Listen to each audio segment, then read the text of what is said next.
Hey, ladies and gents, and welcome to the Controlled Interest Gamecast, where we talk about video games and everything happening in the industry. Episode 220. I'm your host, Jerrad Wyche. As always, I am joined by my co-host, Dominic Orlando. One does not simply catch them all, Jerrad. Not simply, believe me, I know. As somebody who's tried to complete the Pokédex on numerous occasions, it is not an easy feat. So we had the Pokemon presentation this week. We had the PlayStation State of Play this week. We have plenty to get into, and some other news in the gaming landscape.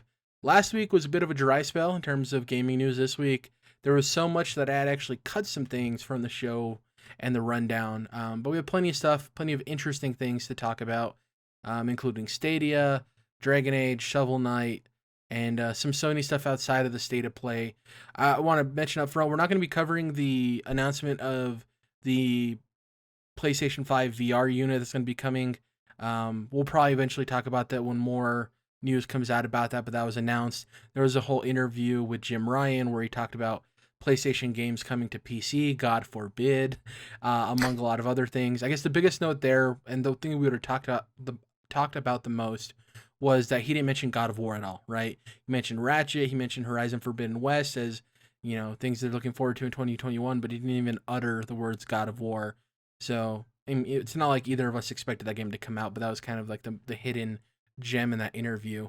But we're not going to be covering that stuff this week just because there's so much, and at this point, it'd be old news because it happened so early last week.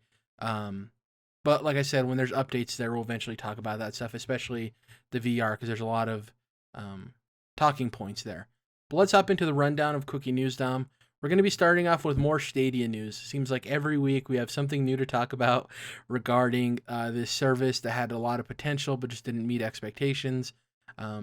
Cecilia Anastasio, who you might be familiar with in terms of the gaming industry landscape for writing and journalism, she put up a Wired piece recently that's worth reading. I'll have the link in the description of the YouTube video. And it's talking about more Google Stadia issues. And the thing I wanted to mention here, she had a snippet in the tweet promoting her piece. And I wanted to read that to you, Dom, real quick. And if anybody's interested, go check out the full story because it's definitely worth a read, as most of the Stadia stuff is. But she said, quote, "Sources say Google couldn't stomach the expensive and complicated creative process necessary to make games. Paired with Amazon, tech giants are absolutely struggling to develop first-party games." And then she goes on to say, go read my article, yada, yada, yada, which you should do. Really cool read.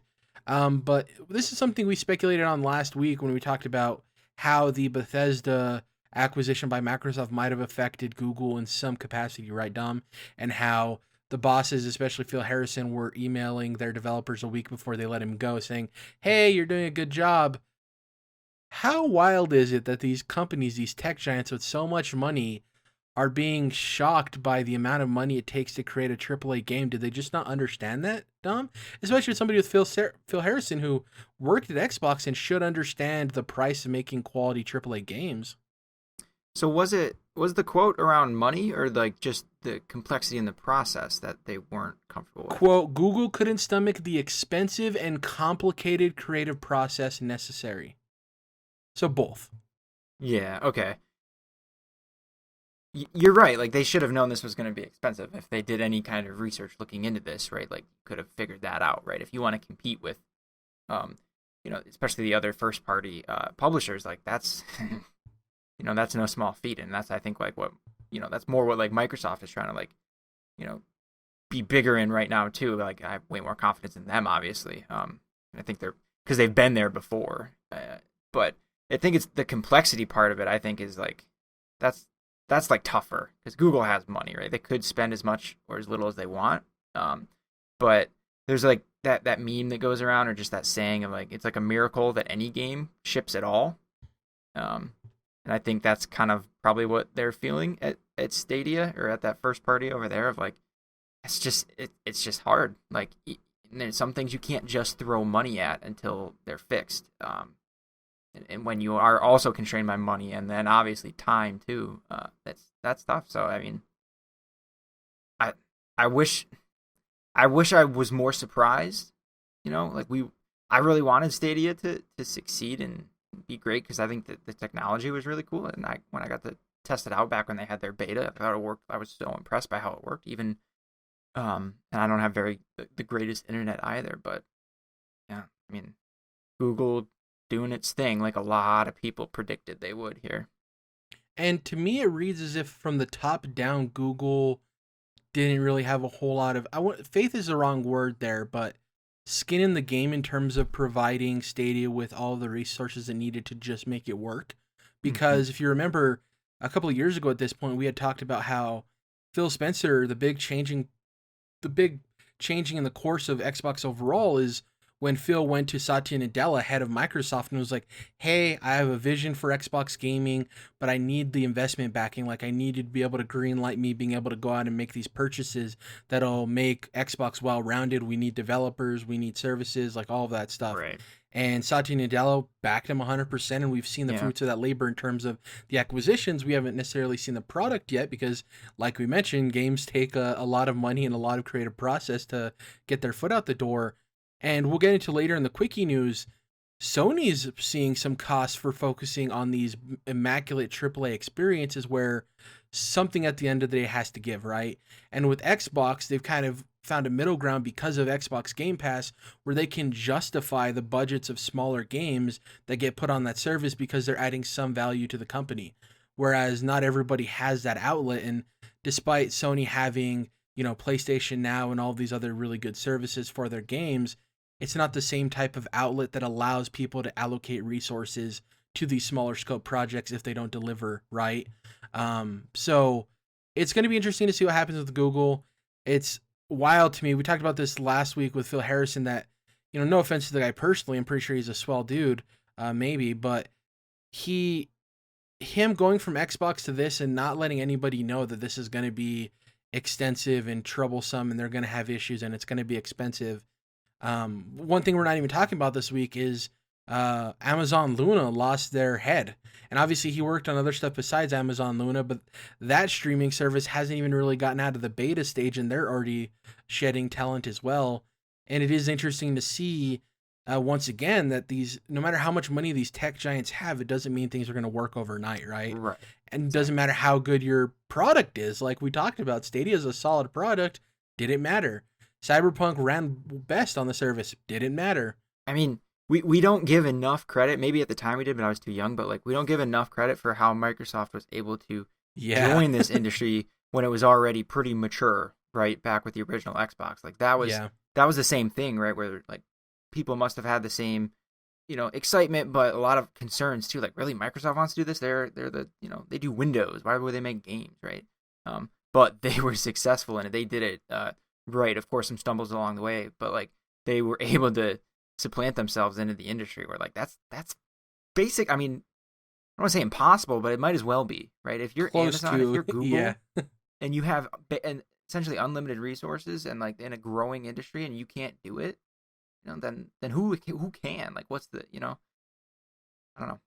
And there's an argument there, like maybe Xbox just had the right they hired the right people for the job, and maybe Amazon and Google just haven't. And Amazon, it's a little early to tell what's going to happen with it, so I don't want to lump it in exclusively with Google. But we also have to mention that when Xbox came onto the scene, it was off the heels of the recently canceled consoles from Sega, right? Sega was a console developer, and then they got out of the game, and it's like, well, could anybody really compete with Nintendo and PlayStation? And Xbox is like, or Microsoft really is like, we'll try, and it worked somehow, which is wild. So that was kind of their opportunity to seize on, right? And then Google saw that opportunity of like, oh, well, we'll get in via the streaming technology, right? That's like how we're gonna wedge our way in. Yeah, but, it didn't work. Hasn't worked out great so far, at least. And who knows, it might end up coming to the thing where, as Google often does, Stadia might not exist, but Stadia as a product might be used by other companies, right? And they could be profitable that way. Because at the end of the day, Google, I don't think they necessarily worry about the service itself. It's how can they sell that product and make them money at the end of the day. Mm-hmm. And speaking of Xbox, this is actually a pretty good transition here. We have some Halo sales numbers updates, which is pretty cool. Small little story, nothing too big, but the franchise has now sold more than 81 million copies worldwide, which is rather impressive. Outside of Call of Duty, it's not likely that a first-person shooter is going to see these type of numbers, right? 81 million as a franchise is up there in like the Hall of Fame echelon, regardless of genre. Added to this news too, I wanted to throw in that 343 recently shared new screenshots of Halo Infinite, and they're doing a good job of having these monthly updates to the game. Graphically, it seems like the game's looking better. And that's the cool thing with the Halo Infinite being delayed, Dom, is to me, I've always thought that that game was feature complete in terms of the content that they're planning to launch with. And I've always felt, and obviously none of this is confirmed or anything, this is my own like opinion and thoughts. I thought that the backlash that they got from the graphical fidelity, maybe the year is to like graphically improve this game and make it feel next gen and figure out how they can make this game feel next gen when they do have to release the Xbox One version if they continue with that plan, right? So I think that's cool. What do you think about specifically the sales numbers of it reaching 81 million copies, and then you kind of nodded in acknowledgement of the screenshots. What do you think about those if you had a chance to check them out? The screenshots look really cool. There was certainly no like Craig or anything like that. Yeah. But that also goes to show how silly that. I mean, yeah, they made it. They went along with the joke, so like, which was smart. But it's kind of how silly that ever was to begin with. Like, yeah, you could probably find a frame that isn't flattering. Exactly. Yeah. Whatever. But yeah, these on the other hand, I'm sure that they went through like an extra vetting process before they put these out because they look stunning. But yeah, I was trying to think of other examples of franchises like cumulative sales numbers that are like up there and into the 80 million territory, and I don't. I mean, there's like Grand Theft Auto, right? That's a big one. Of course. Call of Duty, obviously. Pokemon, obviously. Then you have anomalies like Tetris, which they count all the different forms of Tetris, weirdly enough, but that's up there, and it's kind of like one game, really. And then you have like Minecraft, which is an anomaly.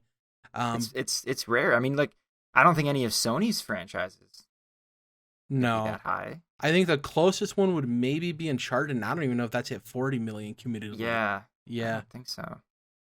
So I guess the only ones I would think about that had a chance were, and I could do some live Googling and find out, but I don't know, like the Assassin's Creed franchise's lifetime sales. Oh, that's possible, and there's a lot of those too. But the point being, like, that's impressive as shit. Especially as we just mentioned, they've not been around. That franchise has not been around as long as some others. Probably, I guess, the same as Assassin's Creed. But like, like Zelda's been around way longer. Mario's been around way longer. I don't think Mario's has sold 80 million copies cumulatively. Maybe. I think so, yeah. I'll look that one up real quick, but just to mark, Assassin's Creed, 155 million. Shit, okay. Which is wild, yeah. They got me on that. Good for them. But, like, it's kind of rare outside of, like, the annual sports franchises and the big boys. Right. So, yeah, it has to have, Dom, because Super Mario Brothers, the original, sold 40 million copies on its own. Yeah, so... it's up there for sure. New Super Mario Brothers sold 30 million. So that's 70 mil between two games. So, yeah. Okay, that was silly for me to say. Never mind. Whoa, oh my god. This is a loose Wikipedia thing, so it might not be wholly accurate. But so the Mario franchise total, so this is kind of spin-offs and everything, okay? This might be a bit of an inflated number. 670 million copies. That's every Mario game ever. So that's Dr. Mario, that's all of them. But they actually 2 minutes ago. Mario might not have gotten to 80 million. They specifically list just Super Mario titles, which is the ones we think about, right? The mainline quote-unquote Mario games. 354 million. You have to remember that Super Mario's on like every handheld they do, and they'll sell like 100 mil a pop, and yeah. I'm not going to blame you too much for that. It was a spur of the moment thing. But to the point, Halo is in Hall of Fame territory in terms of sales numbers for a franchise. Definitely. And that's pretty impressive, especially, like we said, for the newest of the big three, right? That's really dope. Next up, this is just a small tidbit here that I thought was really cool because we don't see this type of stuff for indie games. Shovel Knight, yes, that Shovel Knight, is getting toys in kids' meals at Arby's soon. And I thought this was really cool. Like, we see, the Pokemon 25th anniversary is happening now with the Pokemon cards at McDonald's, and you see these bigger franchises like Mario get toys at these fast food places. But when's the last time you heard about a property like Shovel Knight, Dom? I guess the only thing close would be like, I think Cuphead had something, right, at a fast food place, like a Wendy's or something. But this is really dope. Like, Shovel Knight deserves this. Obviously, the post-launch content that they had to deliver to meet the Kickstarter rewards kind of took them off of their direction of making a sequel. And From you, I want to know, Dom. A, do you think this is cool as I think it is that an indie game's getting this kind of treatment from a fast food chain? And two, are we ever going to see a Shovel Knight follow up, or do you think Yacht Club Games does something entirely different? No, you're right. This is cool. It makes me think like they're trying to, because Shovel Knight is made to be, it looks like an older game, right? Like a SNES time game, right? Which catered to a lot of people like our age or a little bit older, right? So I'm wondering if like this is like one way they're trying to break into like a younger market Demographic, a little bit. yeah. Exactly. So like, a lot of kids nowadays are busy playing Fortnite, and they might see like, what is this pixelated weird shit? I don't want to play this old game when they see Shovel Knight, which is of course absurd because it's a great game. But if they get the toy right from a fast food meal, they're like, oh, this little knight guy's cool. Where is it from? Exactly. Yeah. I think they did an amiibo a while back, so probably Yeah. similar thing there. But yeah, I think it's cool. It's super cool. Arby's food is garbage, but that's beside the point. The fries are good, actually. I should have said that. Anyway, as far as a sequel, I don't know. That's it. I wish I knew more about that though, because you reminded me about they had so many commitments from the Kickstarter. It seemed like everything they've put out was like chunks of expansions, and It was like things like campaigns that. from a new perspective, right? Like playing as some of the other Right. knights and stuff. Yeah. Yeah, and it felt just like that, like Kickstarter extensions, basically. So I don't know. I don't know if that IP like is big enough for them to want to continue and do like a bigger full on sequel, Or if Or they're does it burned even- out for the time being, right? Like doing all of That that extra too. content. right? Or is their sequel something kind of new entirely? Do they take Shovel Knight into a 3-dimensional game? I don't know. That seems crazy to me, but they might want to do something a little different, a little more creative while still using Shovel Knight. I think it's possible. I think it'd be cool if they partnered with maybe a different indie studio and we're like, we've kind of done a lot with Shovel Knight. We're kind of burnt out on it. We trust you guys and your creative vision. Show us what you could do with Shovel Knight. You know what pairing I would love? I would love to see Moon Studios do a Shovel Knight game. Mm-hmm. Taking that into the modern era, going from the classic bit style of art into the beautiful and gorgeous landscapes and vistas that you see in the background and the parallaxing movement of like Ori. I think that'd be pretty cool. Just a neat little thing. To admit your Arby's comment about it being trash, I have no fight in that argument because the only thing I've ever eaten from Arby's are the roast beef and cheddar sandwiches, and I really like those. But outside of that, I haven't literally tried anything. I don't even know what their fries taste like. I've never had any of their stuff. So I can't really argue against you whether or not it's trash. But I will say I think you're on the majority side of things, because when I was reading some stuff involved in this, the general consensus was awesome for Shovel Knight. I'm throwing away the kids meal and keeping the toy. Essentially, is what most people are saying. I didn't even know Arby's had kids meals. I know it sounds dumb. It's like it's a fast food place. Of course, it has kids meals. But I don't think I've ever seen a kid inside of an Arby's. Yeah, So, like they're not known for like the play places and stuff like the McDonald's and that. Now it just feels like the fries are like the gold standard, actually, kind of the curly fry. Yeah. With that seasoning, like they're pretty good, and they're like there are. We should probably move on before I'm gonna go into a whole diatribe on Arby's. Okay. Next up, something I'm super excited for. Outside of video games, I mean, if the Bears get a quarterback, this might be one of the best years for Jerrad as a fan of things, because we got the Mass Effect trilogy. There's a recent thing that they're working on the script. Neil Blomkamp's working on the script for District 10, which would be the sequel to District 9, which is one of my favorite sci-fi films of all time. Forgot about that movie. It's so good. Yeah, and it deserves a sequel because of the way it ended. So Now we have some news about Dragon Age 4's development for a couple of things. The thing that isn't the focus of what I'm about to say is that Anthem Next got canceled, right? So now BioWare's going to be focusing on their other projects, which we know of, which are Dragon Age 4 and the next Mass Effect, which we can presume is called Mass Effect 4. But here's some other news related to Dragon Age 4. Reported by Jason Schreier, King of the Journos, following the success of Jedi Fallen Order and the failure of Anthem, EA has allowed BioWare to make the next Dragon Age a single-player RPG. Previously, if you didn't know, it was planned as a service game. Right off the top, Dom, how does this news make you feel? I was out of the loop because I didn't know it was planned as a service game. Guess I missed that. So but that's all right because I just would have been bummed out. So now it's only happiness. So I think we had this conversation like maybe what was it 2 or 3 weeks ago of like they've got to be able to see this, right? That their single player games are just more successful, right? Like they must be able to see that. And then a couple of weeks later, here we are. Jerrad and Dom were right. Hashtag. and I feel like that's worth pointing out because like we're always like speculating on what these bigger companies like are trying to do and why and stuff. And this feels like, well, yeah, duh, EA, right? Like it finally feels like a little bit of vindication. Like, can you finally seeing it through the right lens? But anyway, heck yeah, dude. I mean, Fallen Order was great. I'm glad that we did our part there. And exactly. Because that was a great game, and I don't. It's not to say that like they have to be all on one side or the other, but because obviously like they've done well with can't remember Respawn's Battle Royale game, the name of it. Apex Legends doing really Apex good. Legends. Yeah. Yeah, like that does really well for them, right? And like of course they're gonna still have some like service-based games, but this makes me feel good inside and makes me have some faith in EA, but especially in BioWare. Know that Dragon Age 4, we're going hard on a single player RPG, and certainly Mass Effect 4 or whatever that's called, same kind of thing. We don't have any hesitations there. Of course, Respawn saving gaming once again, as they always do, in one way or another. 2 things I wanted to point out. Vince. One, making Dragon Age a live service game is kind of the antithesis of what BioWare RPGs should be, because they're based on decision making and telling a very unique and customized story to the person playing it, so it feels like it's your story you're playing.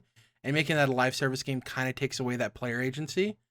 And 2, I think oftentimes we get lost in this thought of, well, EA wanted it to be a service game and BioWare wanted it to be a single player game, and they're at odds with one another. And Jason Schreier posted in this thread talking about how there's a fair number of people at BioWare that were excited to make a live service Dragon Age game. Like they thought that it was an interesting challenge to do that. And I think they're justified in that, because at the end of the day, you could feel one way or another about what Dragon Age should be, but I'm all for creative liberty and trying to deliver the vision you want. Definitely. So I do think we need to keep that in mind when we talk about, oh, well, EA's forcing BioWare to do these things they don't want to do, when that isn't always necessarily the case.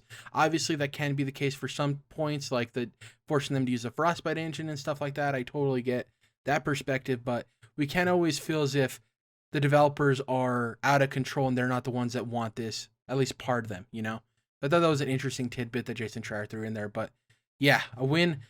Ben Moore from Easy Allies often makes this joke about, oh, that's a win for anime. This is a win for BioWare. This is a win for RPGs. And we might eventually get a Mass Effect or Dragon Age anime, so it might be a win for anime at that point too. Who knows?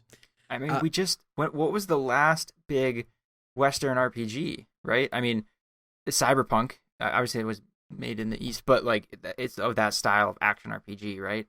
Yeah. Witcher was after Skyrim. Was Fallout 4 after Witcher? I think it was the same year. I think they were 2015. Yeah, and then obviously Fallout 76 was a live service game. Yeah. All the Soulsborne games are Japanese developed, obviously. Zelda, Japanese developed. I think the closest thing would be like the Assassin's Creed games recently and Cyberpunk, right? I guess. It just seemed like we were in that era when we were getting Fallout 3, New Vegas, Mass Effect 1, 2, 3, Elder Scrolls. Elder Scrolls were coming out. Like the Xbox 360 generation was hot on these big open world Western RPGs, and we didn't have that so much in the PS4 Xbox One generation. So I'm hoping that makes a resurgence. Well, with Xbox buying all these RPG studios, Xbox might be the place for Western RPGs moving forward, between Bethesda and Obsidian. Outer Worlds wasn't huge, but that might be the one we could throw in that mix too. That's why we were so pumped. Yeah, we were so pumped for that game because it had been a minute. We were like, yeah, what the heck? Especially off the heels of Fallout 76. Yikes. Mm-hmm. Yeah. So next up, before we get into the 2 big presentations, I want to talk about the Sony developer news. So according to Video Games Chronicle, Sony is winding down original game development at Japan Studio. They're responsible for Gravity Rush, as well as working as a studio on plenty of other games that people love, mostly Japanese developed RPGs. This is because Japan Studio hasn't been profitable enough in recent years. Japan studio winding down has also to do with PlayStation shifting its power from Japan to the US. Several Japan studio developers have announced their departures this week, among them Bloodborne producer Masaki Yamagiwa. So, I guess the last thing I want to throw in is the Asobi team, who are the people who made Astrobot, are unaffected by all of this, and they will continue as a standalone studio, and some of the remaining Japan studio staff will switch over to Asobi team. Obviously not all of them, but some of the members. This is tough. We talked about this earlier, Dom, with Microsoft having Game Pass and being able to justify games that maybe aren't profitable, like Ninja Theory, for instance, right? What was the multiplayer game they recently had that released to no fanfare and then they kind of stopped development on it? Grounded? Bleeding Edge. Right? If they were independent and they released that and it flopped, we could have seen Ninja Theory shutter entirely, right? They could not exist. We couldn't have gotten Hellblade 2. But because of Microsoft's backing, Microsoft was like, yeah, sure, release that on Game Pass, see how it does, whatever. But they're still working on Hellblade 2, and it was no big deal. We're seeing with Japan studios, talented as the studio is, it's not seeing the sales that Sony would like from it. And it's not entirely Japan studios' fault, because they do make games in niche genres, but also Sony's in a place now where they're focused on these AAA, blockbuster, jaw-dropping, high-quality games. And Japan studio hasn't been given either the resources or doesn't have the full-on talent to do something like that. And they're kind of paying for that now on the back end, which is kind of a bummer. I guess I just want to hear from you. What do you think about the closure of Japan studio, at least maybe not necessarily the full-on closure, but the adjustment of the studio, and how you think this could possibly, the transfer of power from Japan to the US, how could that affect Sony moving forward, since they do have such a legacy with Japanese developers and games? Yeah, because we heard some weird things about Sony like months ago or a year ago about like the internal politics they have at play between like Europe and the other regions and things like that. And we don't know exactly like some of the juicy details about that stuff, but yeah, you wonder if like how much of that's going on here. It doesn't make me question like Sony's relationships with other Japanese developers and like that kind of thing. They have some strong like we can talk about Final Fantasy VII remake, right? And it's like certain other Square games and certain things like that Sony just appears to own, even though they don't own those studios. Or Yeah. I mean, why isn't Persona on other platforms? Like things like that, where it's like Sony clearly still has like really good relationships with a lot of other developers, especially Japanese ones, right? But I think your analysis of like the size and what Sony Japan was putting out kind of like just didn't fit in apparently with PlayStation's portfolio, where like, yep, their first party studios, they're kind of like not so much consolidating necessarily. They've had a few closures the past couple of years. But yeah, they're focusing on bigger AAA games, and then it seems like they're utilizing partner studios for some of those, double A, smaller scope games, right? Like your Bug Snacks and things like that, where they don't own it. It may only be like a timed exclusive, which we'll get into later. Yeah, stuff like that is kind of how they're getting that content for their, for that tier of game. I hate categorizing things like that, but you know what I mean. Everyone knows what I mean, right? Yeah. So yeah, it's a bummer that like some folks like are kind of like leaving though. Like you don't want that, especially when it's like, oh, a producer from Bloodborne, like the fucking like Bloodborne. Come on. Yeah, the lead producer, and that's the thing too. That's interesting is, I wonder if Masaki Yamagiwa. I would love to see him end up at From Software, right? Because he obviously has a working relationship with them to some extent, and Bloodborne was a success. And you're not simply a producer on a game and don't have some effect on it, right? And I wonder if maybe this, to me, and obviously this is total hearsay, this kind of closes the door for me on Bloodborne 2 anytime soon. Not specifically just because of his departure, but their focus from Japan to the US. Japan studio is obviously a huge part in that whole Bloodborne development, and currently we don't know what's going on with Elden Ring in terms of when it's going to release. We know it's in development, hasn't been canceled or anything, but yeah, I just think that this is a bummer, especially considering the state of play we're getting into later. A lot of people are anticipating a Bloodborne update to give it 60 FPS on the PS5, and maybe that's not of importance to Sony right now either. It's just a bummer. And like I said, this might be a side effect of Sony not having a Game Pass style service, because if they did, they could justify Japan Studios' work. And I know a lot of people who love Gravity Rush, and now does Gravity Rush disappear as a franchise? Do they license it out to a studio they don't own, right? And don't not have to worry about how much it sells? We'll see. It's a bummer whenever this happens. So at least Asobi team is together because they've done excellent work with Astro Bot. At least there's some sort of silver lining. Yeah. Next up, let's get to these presentations. We'll start with the Pokemon one, and then we'll go to the state of play. So for the 25th anniversary Pokemon presentation, during the brisk presentation, it started with the chronological nostalgia-fueled intro looking at the history of Pokemon and the products it released. We talked about this before the show started. It was incredible. As somebody who's highly connected to Pokemon and super nostalgic, I loved every moment of it. And you, who's not as connected to Pokemon, said you enjoyed it as well, right? That was really cool. Even like about halfway through or a third of the way through, I started not recognizing any of it. But yeah, it was super cool, and especially really well edited and put together, and it hit all the right notes. But you also like learn a lot about like all the different products that existed that I had no idea about, right? Like all the different weird link systems and that they had throughout the years. The different like they had like a motion wand and different things where I'm like, what in the hell was that? I didn't even know that this was a thing, right? And some of those like varying degrees of success, I assume. But then when it jumps into like Pokemon Go, it was kind of like oh man, yeah. A cultural reset for Pokemon. Yeah. It was, I think one thing that gets lost on people too is the amount of effort that had to go into this, because you see all these products and everything, and it's like, oh yeah, they just grabbed a bunch of stuff out of the closet. It's like, no, they had to, if they had the products that they saved in like a legacy style collection that Game Freak or the Pokemon Company has, not only did they have to find and see if they had the product on hand, they had to go and clean it up for a marketing video, right? Get a TV you can plug into or whatever. Exactly.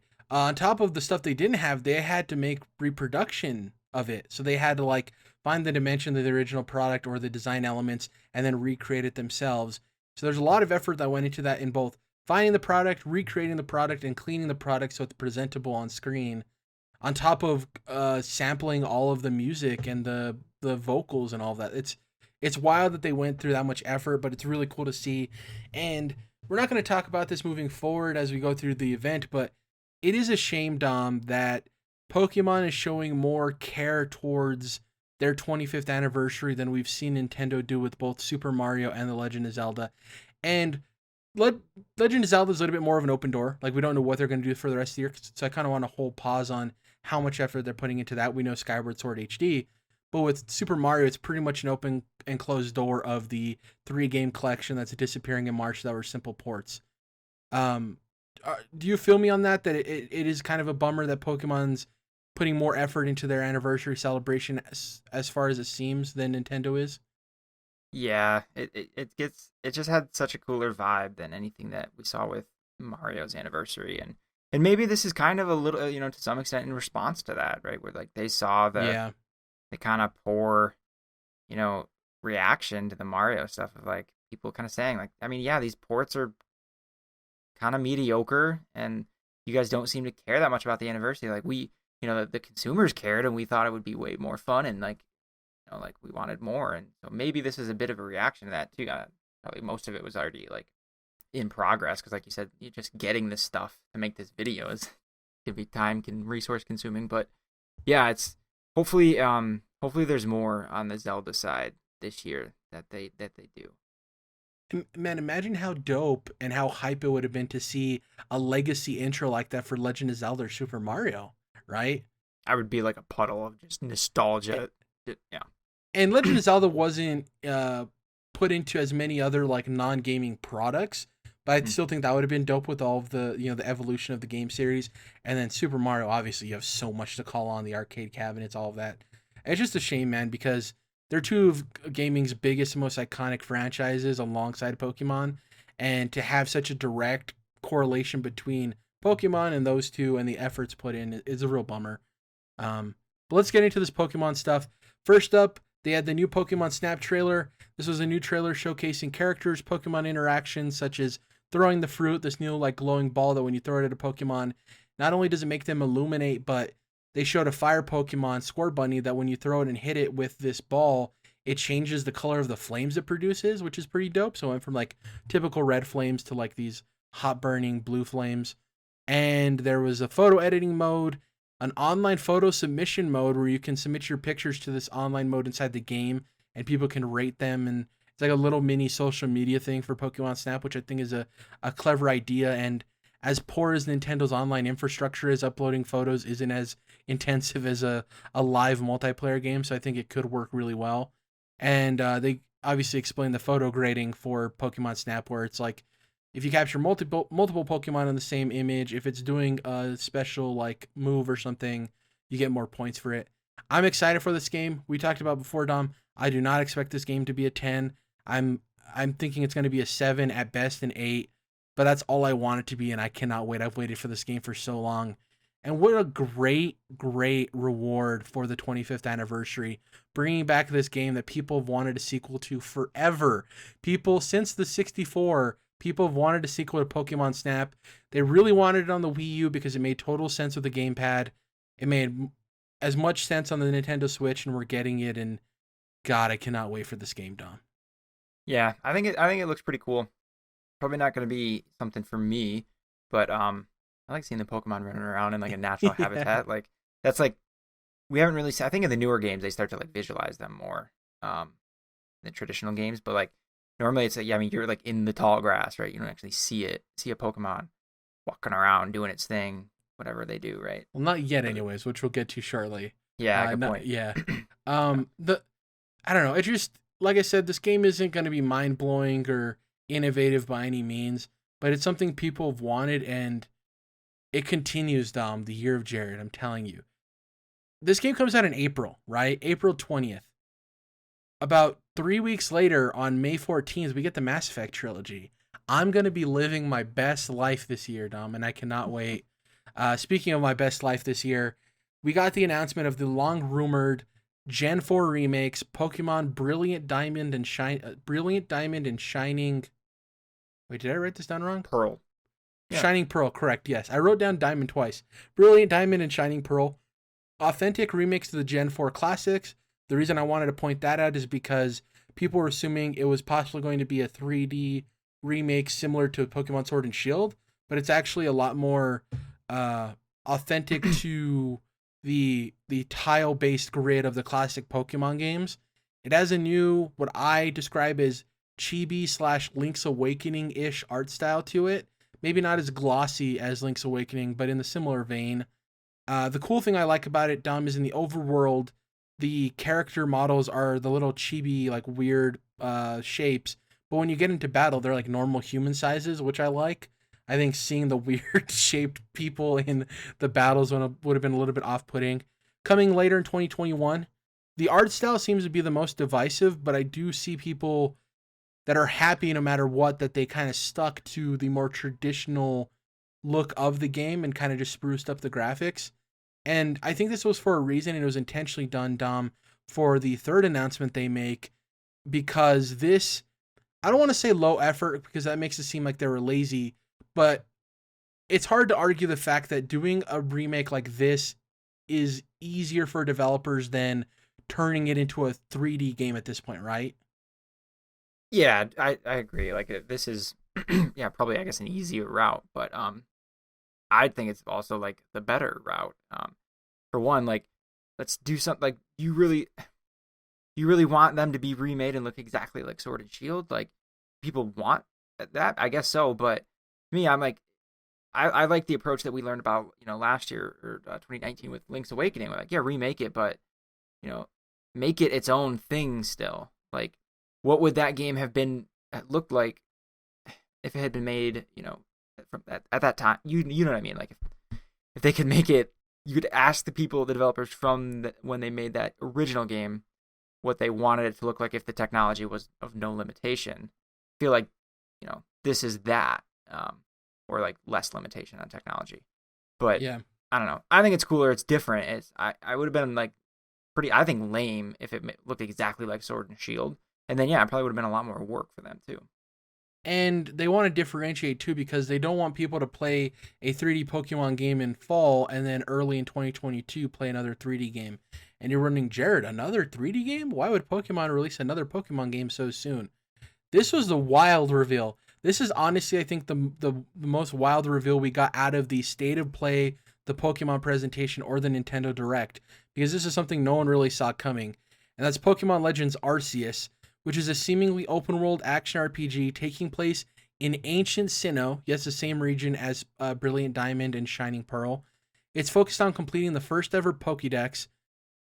Contrary to the Sinnoh region starters, which are, God, let me use my Pokemon brain real quick, Chimchar, Turtwig, and Piplup, this one is going to have Rowlet, Cyndaquil, and Oshawott, which are all from various regions, and you're wondering why is that the case?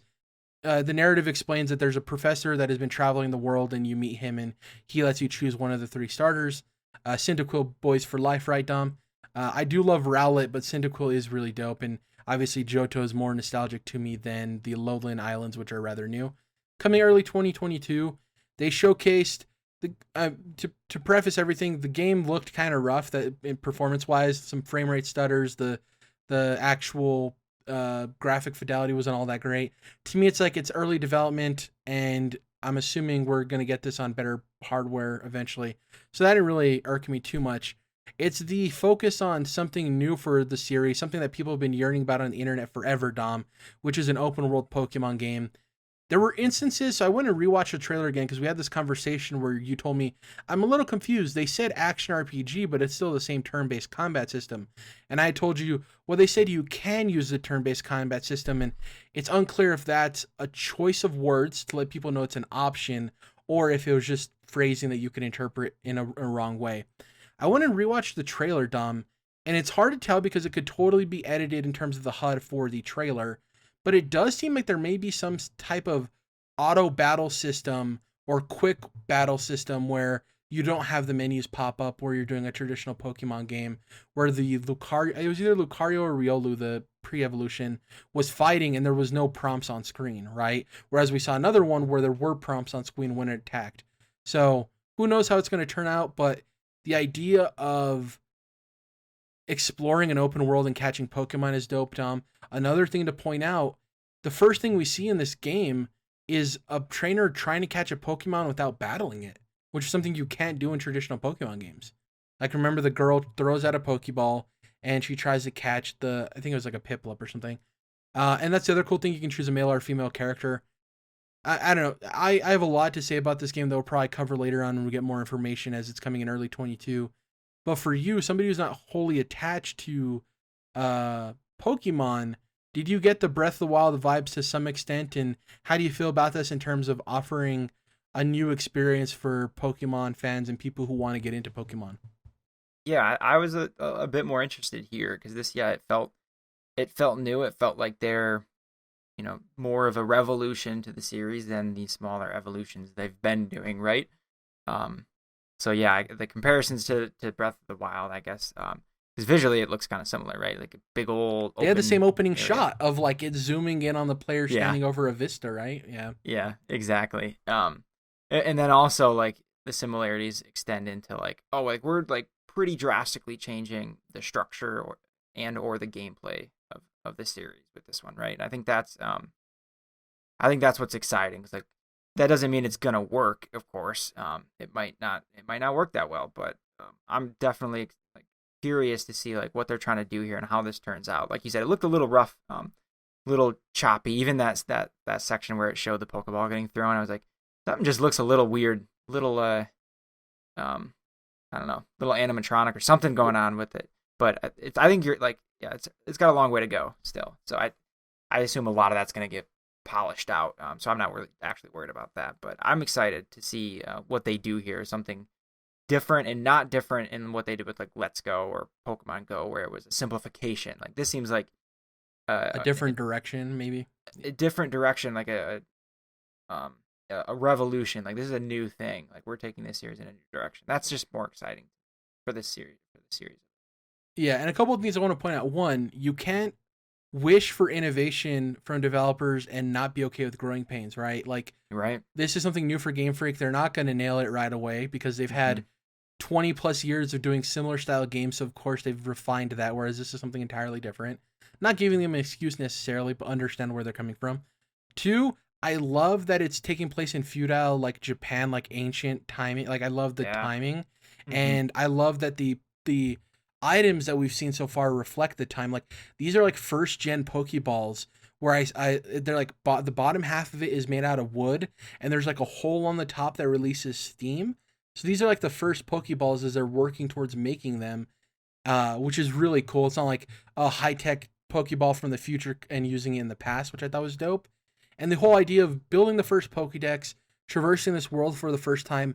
I wonder if this game is also going to be where we see how gyms are formed, Dom, and how gym leaders are made, and like the Elite Four, and like the basic building foundations for what we know as Pokemon games now, and we get to see the creation of that from a time past. Arceus being a subtitle for the game, I would love it in the future if we get Pokemon Legends Mew, which would be dope. People are like, oh, Pokemon Legends Mewtwo. Canonically, that was a science experiment that happened in modern times for Mewtwo to exist, so it would make more sense if it was Mew, right? Because that's the one that existed and is a legendary creature. Or even like Pokemon Legends Lugia, where you go back in time, like an ancient Kanto and ancient Johto would be dope. Um, and another thing to point out, because these companies are highly detailed in the way they market these things and create assets, is that, and you know the Pokemon logo, Dom. Everyone knows the Pokemon logo. It's very iconic. It's the yellow text with the white border, and then the blue border outside of the white border as the stroke on the text. They really never changed that, even with the spin-off game still has the same logo. This one is the word Pokemon in green, which is, it may sound like, oh, what, who cares? Why are you focusing on a logo color so much? But that is important when it comes to these franchises and these companies, that was intentional. Like whether that means that they want that to stand out on its own, so when people see the green Pokemon logo, they know it's this, right? They know it's this type of experience. It's just a little thing I wanted to mention, a little detail, which I thought was pretty interesting because, yeah, like the mystery dungeon and all of them, they still keep the same Pokemon logo. So, It's really definitely odd. intentional. I think you're onto it. Yeah. And Pokemon Legends, such a cool just base name for a series. Just adding any legendary Pokemon after that, Pokemon Legends just sounds dope. Um, with that out of the way, all of that really cool Pokemon news, let's get to the state of play.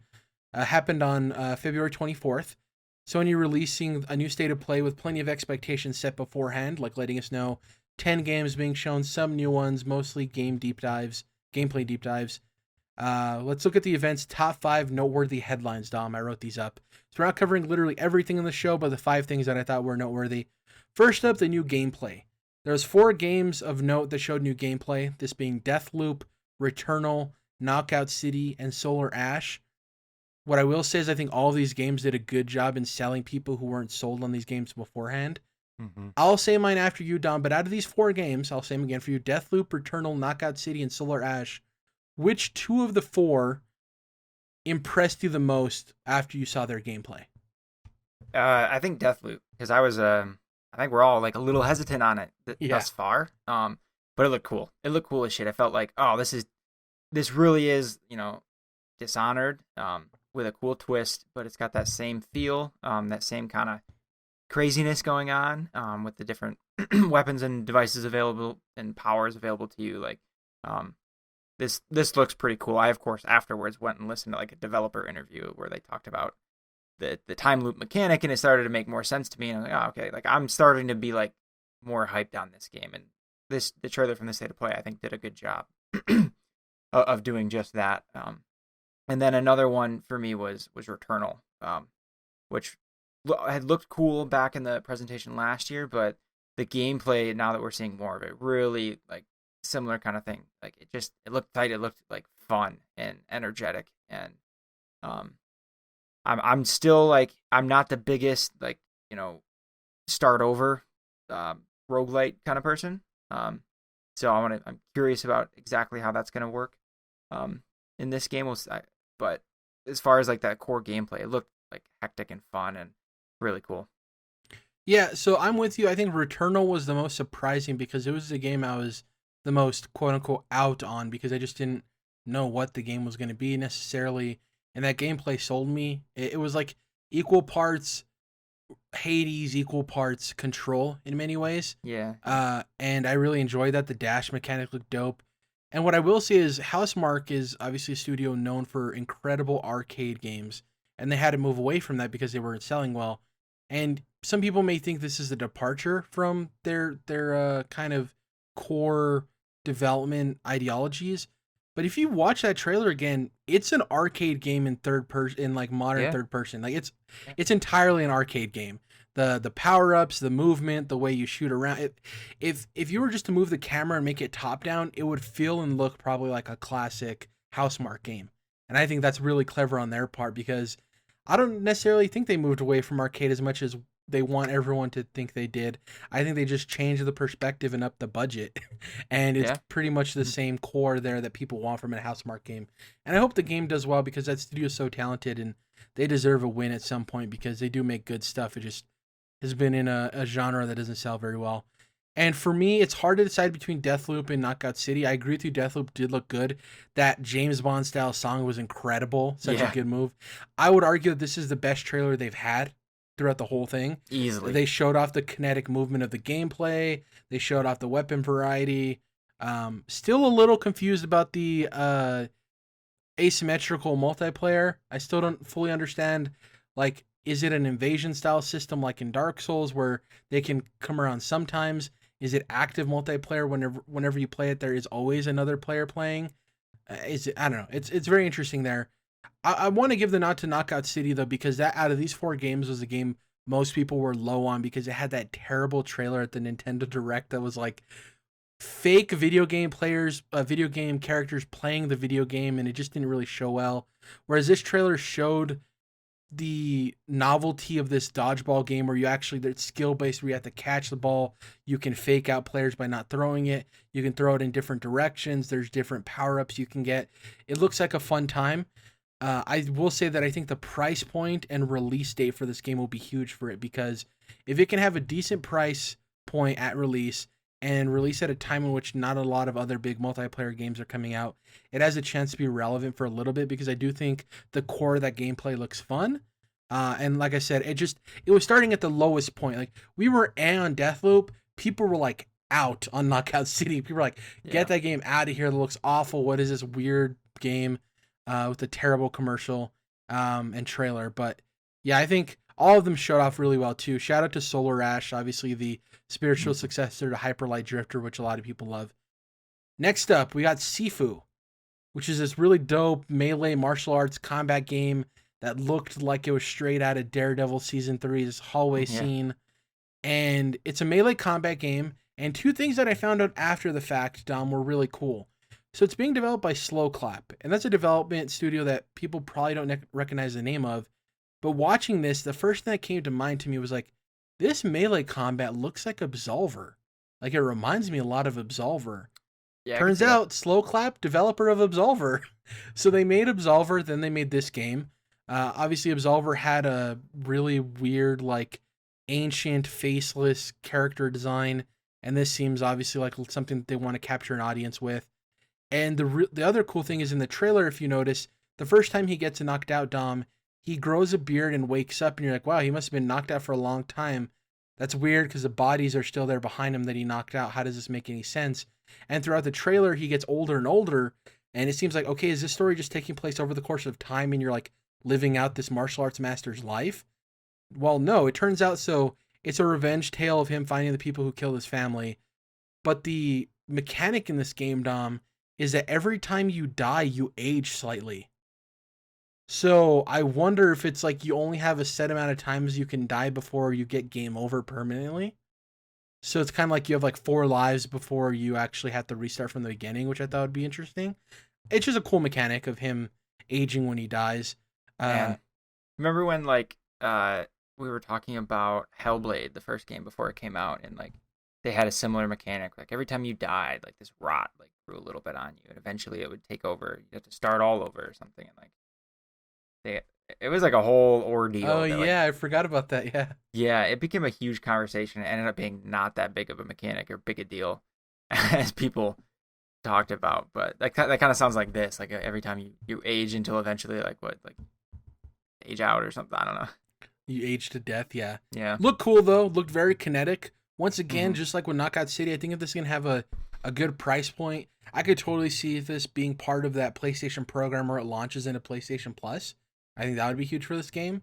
And I do like that they're focusing more on a single player narrative experience that's focused on tight corridors and kinetic movement, as opposed to Absolver, which seemed like the big thing was we're giving you a new form of fighting, multiplayer fighting game, right?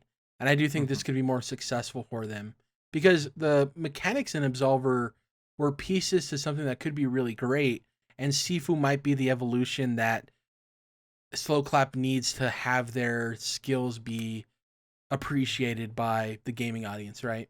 So we'll see. Sifu, I think, also means master, but don't quote me on that. That's a dope title too.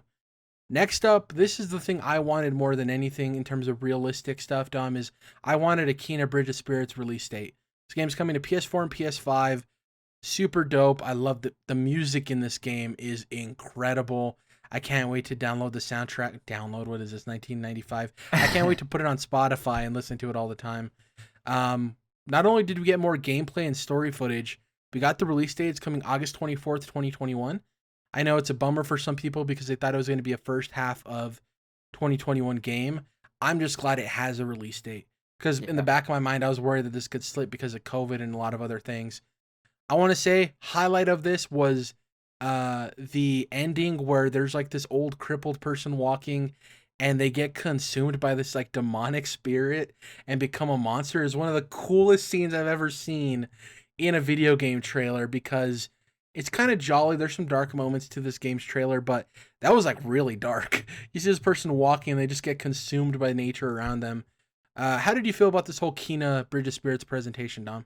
Same way. Like it looked like we were really impressed by the first trailer last year, and this just it looked even better. I mean, it continued that it didn't disappoint, and like I continue to like really love that art style and the aesthetic, and then like you said, the music was really nice. And yeah, it's cool that I know like it would have been cooler if it was May or June, right? But I mean, August isn't that far either. Like I'm glad it got a date. It's a friendly price, so I know like maybe that means Well, it's what a is the smaller price? I didn't write that down. $40. Yeah, cool. Yeah, which may mean it's a smaller scoped game, but like I'm not upset about that at all. Like last year, like Miles Morales being a smaller game, yeah, that's reflected in the price, sure, but like that's like easier for me to consume a lot of the time. Like, And scope doesn't equal quality, you know? of course, yeah. Yeah.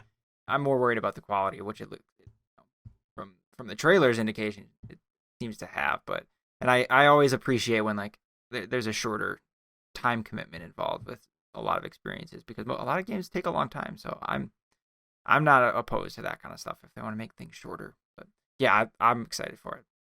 I saw a really funny, because some people will get the game covers and like Photoshop them.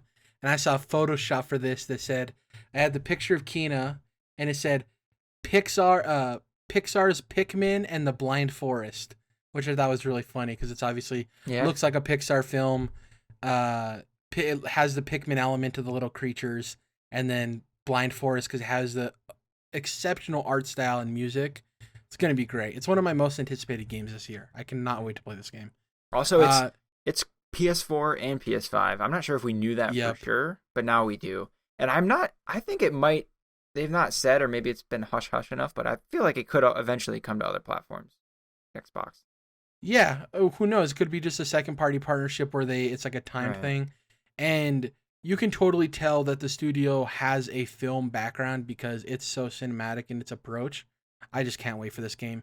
Even if the thing with this game is there's some games for me anyways, Dom, that even if this reviews and gets like sevens, that doesn't deter me from playing it because I know that I'm going to enjoy the experience overall because it's such a good package that interests me. From the Yeah. art style to the mechanics to the story to everything. So good. Mm-hmm.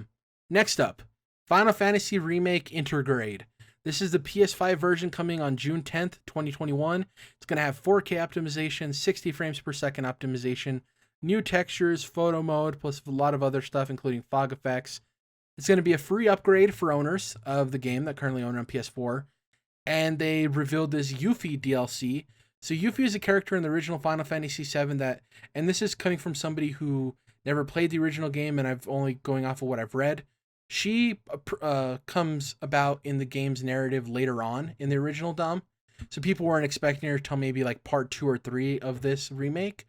But apparently they're tying it in a really dope way where she's entering the game's story at a point in which Cloud disappears, and it's part of this like secondary war story that goes on in the game. It's kind of like obviously secondary to the main plot, but this is going to flesh out a lot of that, which is really cool for players who love the original, but also new people who in the long term it'll help make the story feel cohesive, right? Which is a problem with a lot of older Japanese RPGs. So that's really cool. But the way they worded it seems like it's going to be exclusive to PS5 because it's going to be available for purchase for those who upgrade to the PS5 version. Excuse me. So it seems like this isn't coming to PS4, which is a bummer, but makes sense. You need to have a reason for people to upgrade and get ready for PS5. I have a bit of a theory here, Dom, that this is coming out June 10th, and that there's the whole Yuffie DLC thing because this is when it's going to hit PC and possibly Xbox in terms of other platforms. And not only do you want to get more money from PlayStation's platform by charging for the DLC on PS5, but you want to justify a $60 purchase for a year-old game for other platforms. Not that you need to justify it, but obviously it's better for you in the long term. So having this Yuffie DLC for Xbox and PC allows you to justify a $60 price point at launch when it's selling for less on PlayStation 4, obviously. What do you think about... I know you weren't a huge fan of Final Fantasy Remake in general, but what do you think about this theory? And how do you feel about them releasing this DLC when people are just wanting to work on the second part of this remake? I mean, yeah, first of all, the hilarity that it's a remake of a remake. I hope that wasn't lost on anybody else because I think intergrade, whatever okay, yeah, it's remake, guys. Let's be honest with ourselves. Hey, like, it's not no Kingdom Hearts title. It's not that bad, at least. True, it's better than most of those. That's a very good point. You're right. Should take what we can get, I suppose. But yeah, not only that, like, oh, we're doing DLC instead of the next part, but like, we're doing the remake of the remake instead of part 2. Not to say that it's necessarily instead of. This could be a different team, focusing on just the remake, or like, when like one of the biggest hesitations around this game leading up to it was like, well, when is part 2 and 3, and how many parts are there? How long are we gonna have to wait? What is the deal with this weirdly structured game that we don't understand? That used to be one game, but now it's apparently several. And that whole conversation just got lost when the game came out because so many people loved it. But I think it's still a legit concern, right? Like, what the heck?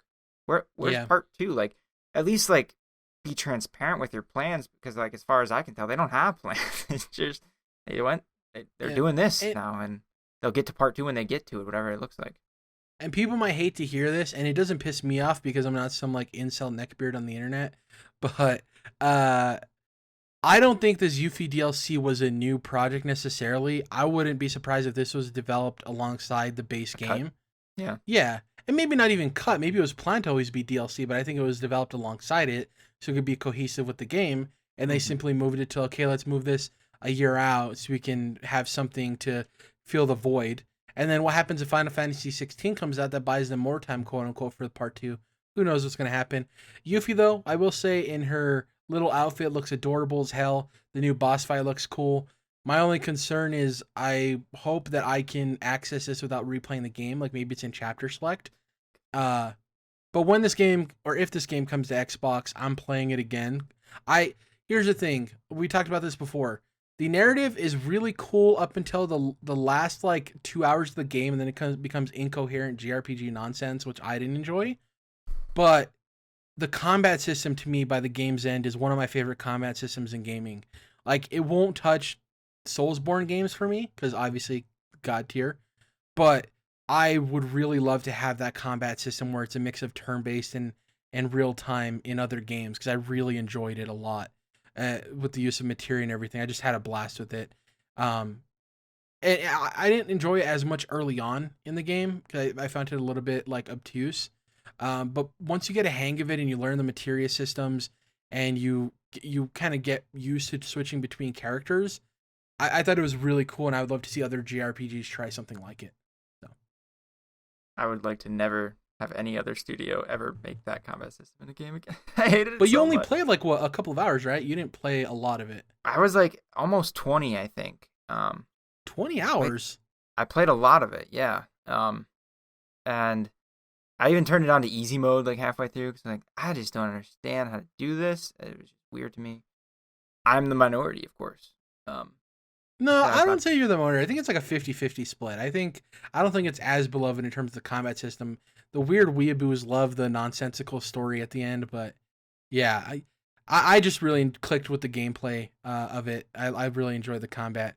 That's actually probably my favorite part of that game overall. Like the narrative, I can kind of do without. The most of it, I'm like, yeah, it's whatever. The combat is kind of what made me stick, which is interesting that you didn't like it as much. But I definitely can I'll good on them for like trying to innovate in combat systems, right? Because that's something with especially with JRPGs, it's like, well, like turn-based, like we should be able to evolve past that, right, to better, more real-time combat. But then group of people are like, well, no, that's not better. Let's keep it turn-based. And so like trying to do new things in between and try different stuff, like even though it didn't work for me, like I can commend them for like taking a bit of a risk and trying new strategies there.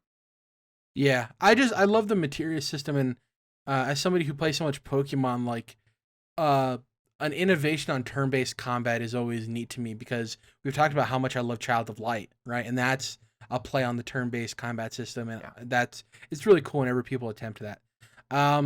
Lastly, the last thing I want to touch on, the missing pieces. Now, the latter isn't as important in terms of it not being there as the former, but we didn't see Ratchet and Clank Rift Apart or Horizon Forbidden West, and like I said, latter isn't surprising. That game's set for 2021.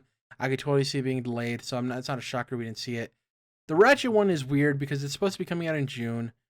We'll likely totally get a standalone Ratchet, but at the very least, I thought we were going to get a little bit more gameplay or something because it would have been the one major PlayStation release if we didn't get that. Like, how do you feel about both these games not showing up? Yeah. I mean, I was hoping to see Horizon, but I'm sure we will. I think I can start to see like this strategy they might be going for of like these consolidated or like grouped together state of plays or like chunks or shorter trailers, things like that, and reveals like new stuff, and then closer to release of a game, if it's big enough and a first party game specifically, they'll have a more dedicated larger direct focus on the details around that game. So I think that's probably what we'll see for Ratchet in a few months or so, closer to release. A whole like 20-minute demo of a state of play kind of a deal just for Ratchet and Clank. And then maybe in another few months we'll get another state of play like the one we just had that does another trailer for Horizon, gives a release window for this fall, for example, and then a month before release we get another dedicated state of play. I could see them kind of like starting to do things like that. It seemed like they did that. They started that last year with Ghost of Tsushima and Last of Us 2 that were like part of other announcements or directs or whatever, not directs, but state of plays, and then eventually got their own like real deep dive later on. My only worry is so games like Last of Us Part 2, Ghosts, and Horizon are huge IPs that kind of can deal with not a large marketing lead up. Whereas like Ratchet is kind of on that cusp. It's like Sony's Metroid, right, where people is it love quite that big? Yeah, people love it, but it doesn't necessarily sell all that well. And it's the type of game to me that could totally use a huge marketing lead up of anytime you could talk about this game leading up to when it comes out, in addition to its own standalone state of play, seems like the smarter move, right? I think that's my concern with Ratchet, is because it isn't these larger titles. Like, there's a rumor going on right now that Starfield could pull a Fallout 4 and we see it in June and then it comes out in fall, which would be wild. So happy. That would be everything. And be the year of Jerrad too. Exactly. Horizon Forbidden West, we cannot hear about it until that state of play, and it'll be totally fine because it's that size of game. Same thing with Last of Us, same thing with Ghost. It's just with Ratchet, I'm a little bit worried. And I would like to see it have that, because I think it could use it more. But But it also has the free marketing of the remake that came out in 2016 coming to everyone on March 1st. So there's that too. So, pretty cool stuff. I like that we're getting into the year where we're starting to see all these announcements. We have the New Game Plus Expo coming up soon, which is the Bandai Namco and all of those like JRPG developer studios. They're going to have their event. This is people thought Elden Ring could possibly show up at State of Play. I don't know why people keep forgetting, Dom, that Elden Ring has a marketing deal with Xbox. Like, we're not going to see that on a PlayStation event. It's just not how it's going to happen. But this New Game Plus Expo seems like the likeliest thing where we could see it the earliest, if that makes sense. I don't think we're going to see it here, but this is the first event of the year where it's possible, if that makes sense. So who knows? And then there's just, I don't know if you saw this thing where following the closing of the Microsoft acquisition of Bethesda, Jeff Grubb has been saying that we're likely getting a Xbox thing here in March, which is kind of maybe to like celebrate the Bethesda merger or whatever, which would be dope as well. I'm just glad we're in this motion of getting news. We're starting to see bigger game releases, Dom, where we've kind of been in a dry period for a while. But speaking of games, that's been it for the news of the show. Let's talk about what we've been playing. I wanted to mention two things off the top. I started Oxenfree, Dom. I don't know if you've ever heard of Oxenfree. Did you play Oxenfree? No. No? Are you familiar with what it is? No. Just heard of the name. So it's developed by Night School Studio, who did, what's the name of that game where they drink at a bar in hell that recently came out? You know what I'm talking about, the indie game? I mean, not Hades. No, they drink at a bar. It's like focused on them drinking at a bar that's in hell. Man, the name's escaping me. Hold on. It is called, hold on. Stalling for time. After Party. I don't know. Yeah, it had it had a really good voice cast of actors. It didn't review all that well, but people still enjoyed it. The game was focused on like you out drinking the devil in hell or something like that. Pretty neat concept. But Oxenfree was their first major release.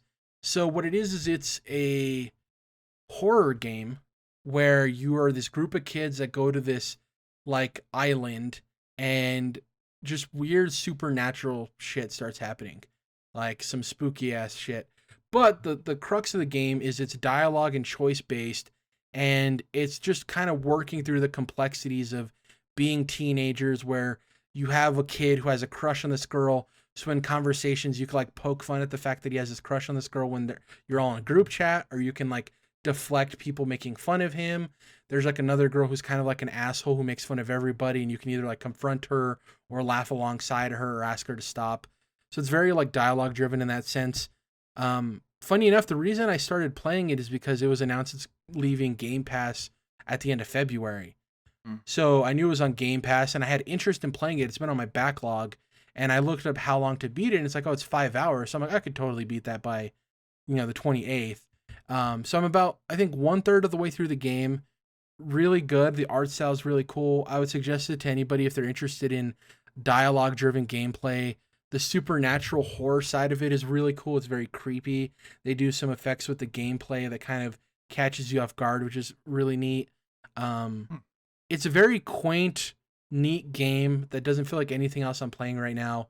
And I was craving something like that, something more narrative driven. That's not necessarily a walking simulator. I'm having a blast with it. It definitely feels like, have you ever watched Bob's Burgers? No, you never seen Bob's Burgers? It just feels like that classic teenage like adventure movie where these kids go to an area they're not supposed to be, and despite there being a horror element to it, it's more about the relationships of the kids, right? Sure. It's like Stranger Things meets Until Dawn, but with like more of a narrative driven character interaction based storytelling element to it. It's available on mobile too and on Nintendo Switch. I looked at the reviews for it, and it ended up getting like 9s across the board. Like, it reviewed very well. It won a bunch of awards. If you're somebody who's maybe looking for something that's not as action intensive and something more narrative driven, that's a little bit more unique, I would suggest it. I'm having a blast with it. It's something totally different than anything I've played recently, and it's really refreshing. Yeah. And funny enough, we talk about sometimes with Game Pass, like with the ever rotating library of games, does that hurt or help these indie games? And for me, it forced me to play this game because I'm like, oh, it's leaving the service. I have no excuse not to finish it before it leaves, and I'm having a blast with it. So, any questions before I get to my other game, Dom? No, that's interesting. I might do a little more peeking into that. Yeah, it's cool. The art style is really cool. The gameplay is like it's like a 2D platformer, but you're obviously not focusing on platforming. And the art style is really unique. Yeah, check it out if you get a chance. You might be interested in playing it because, like I said, it's refreshing. It's just different gameplay, man, than something highly intensive and action packed. The other thing I wanted to talk about is with all this Pokemon chatter. I'd heard rumblings about this game on Xbox Game Pass. Once again, not paid for. This is an ad for Xbox Game Pass. Monster Sanctuary. And what Monster Sanctuary is think of a Pokemon game, Dom. Okay, so the elements of a Pokemon game. You're capturing monsters, you're leveling them up, all of that, right? Put it in a 2D plane, right? Make it pixel art based. Add some platforming elements. And make it so that the focus of the game isn't necessarily evolving your creatures, but giving them items like in an RPG and upgrading their moves in a level-based system. So it's really interesting. So to compare it, the way Pokemon works is they gain experience levels, they level up, and you learn new moves, right? But the moves are always the same moves. They have the same power amount, that you can use them the same amount of times, nothing changes there. With Monster Sanctuary, at the beginning of the game, you choose one of 4 legendary creatures. It's like a grass toad, a fire lion, lightning eagle, and then I forgot what the other one is. And the way it works is whenever you level up this creature, so I have it at level 1, Dom, I level up this frog to level 2, okay? What happens is I get a skill point. Now, each of these creatures individually has a skill tree. So I could either choose to level up one of his moves to be stronger. I can give him an additional move. I can make it so he has like a buff or a debuff that he could put on his teammates or enemies. So me and you could have the same grass toad, and you could level up and spec your guy completely different than mine. Like a lot of the core moves are the same, but your upgrades and your strategic elements for battle are different than mine, which is really cool. And the way it works too is you don't catch the creatures. What happens is how efficient you are in combat leads to a rating on a star system. So the least amount of moves you make to defeat enemies, and the less damage you take, and the less just overall the most efficient you can be in a battle, right? So it takes all of those things into account. After you finish a battle, it gives you a battle report, and you can score between 1 and 5 stars. Now the cool thing is the drop rewards you get for a battle are determined on your star rating. So if you finish a battle and get a 4 or a 5-star rating, you have a higher chance of getting rarer drops from the creatures you defeat. If not, if it's like a 1, 2, or 3-star, you get like common items like maybe food or some other crap. The rarer drops for a lot of these creatures are their eggs, and that's how you get that creature. So in order to like get a creature, it's not that you capture it, you have to efficiently defeat it in battle, and then you get the egg. Now the question here is, once I have the creature, why would I ever need more eggs of the same creature? Well, that's a separate mechanic where you basically donate all of your eggs to this hub of the game, to the hub of this game, and you help build an army. And that's a separate thing. I don't want to get into all of that. But basically, there's a reason to get rid of all of your extra creatures. It's the closest to a Pokemon game Xbox will likely get in ever, really. And it's different enough that it doesn't feel like I'm just playing like a rip-off Pokemon game. And it's neat. The creature designs aren't trying to harp on Pokemon. Like, there's not an electric mouse that kind of looks like Pikachu, but not really. Not even close to that. They're very unique designs. And they're pretty creative with the type of monsters they're trying to create in this world. And I'm actually not sure if there's evolutions or like separate forms, but I'm having a blast with it as somebody who loves Pokemon. It's once again a nice refresher until we get these Gen 4 remakes later this year for me to play something new. And And it's a small indie studio, so I want to shout them out because they are trying something cool on a platform where people have been yearning for a Pokemon experience. And if you have Game Pass and you like Pokemon, I definitely say just trying it out. And it's one of those games that's like kind of in early access, but not really done where they're updating it all the time. Sure. So Monster Sanctuary now might be a different game than Monster Sanctuary by the end of the year in terms of all of the quality of life features and everything. Having a blast with that too. And I like hearing about like Game Pass games. Or I mean, it just so happens to be Game Pass. Like that's the service that brought these up in the first place. But like, these are the types of games like you said, like get nines, review super well, but like still are flying under the radar somehow, right? So like, even by people like me, right, who are supposedly pretty tuned in, but apparently not all the time. So it's cool to hear about games like these, and thank you for Game Pass for like bringing that kind of stuff up. So, and the dope thing, Oxenfree came out in 2016, 5-year-old game. Oh shoot, okay. Monster Sanctuary, brand new game. So I'm talking about two games on the opposite ends of the spectrum for what Game Pass provides, right? Really cool. That's it for me in terms of new things I've been playing or interesting things I've been playing. I hope to finish Oxenfree this week. And Monster Sanctuary, I don't know if the game actually has an end, Dom, but it's one of those games that I'm just going to be hopping into from time to time. Like, I'm not super committed to it. It's just like, do I feel like playing a Pokemon? Okay, I'll hop into that. So, pretty much it for me. Anything of note for you in terms of your Neo journey or anything else? No, and that's all it's been. It's just a lot more Neo. I can only say the same stuff. Like it's so much fun to play, and it says a lot because I'll continue to make the same complaint about like enemy variety where it's really like I don't even think I've hit maybe 10 different enemy types, maybe not even.